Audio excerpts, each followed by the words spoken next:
digging deep in the cause of reclaiming mining for the people. President Jacob Zuma and his ministers believe the people of South Africa are not reaping enough reward from their minerals.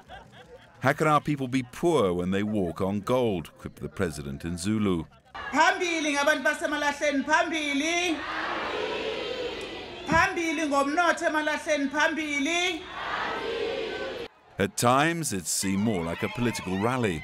This was the launch of the state-run African Exploration, Mining and Finance Corporation.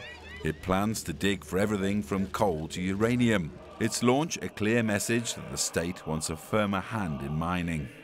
We have to use these resources to benefit our people and our country in the years ahead. We are today proving that indeed the state is the custodian of the country's mineral resources on behalf of the people of this country. The role of the state cannot merely be confined to that of a regulator. This is the first step. The Vlakfontein project is open-cast coal near Ogies in Mpumalanga, a 130 million rand investment in the heart of the country's coalfields. The first coal is expected to emerge from this mine in June this year. Under my feet are 33 million tonnes of thermal coal, and most of it's destined for Kendal Power Station just over the way. The big question here was, how was the state going to finance its foray into mining?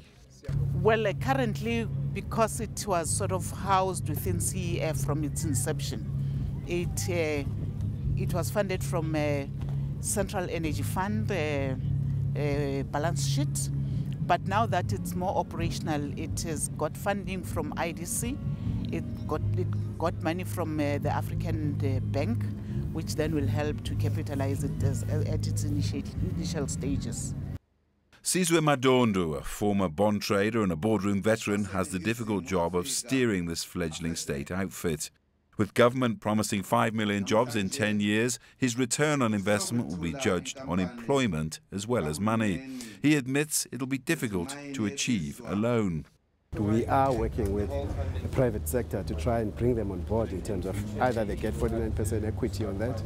So we are not really saying that it's going to be funded internally, all of it. So we thought let's have private sector coming on board with us because it's a bigger project, long life, underground, so we need private sector to join us.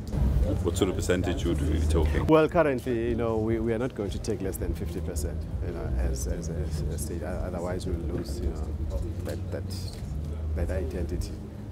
It's our project and we want to run it. As the president flew away, on the ground, management for the new state company were talking of plans to invest in Mozambique, Zimbabwe, Guinea and West Africa. A dream so far, but in mining, as in life, all journeys begin with the first step.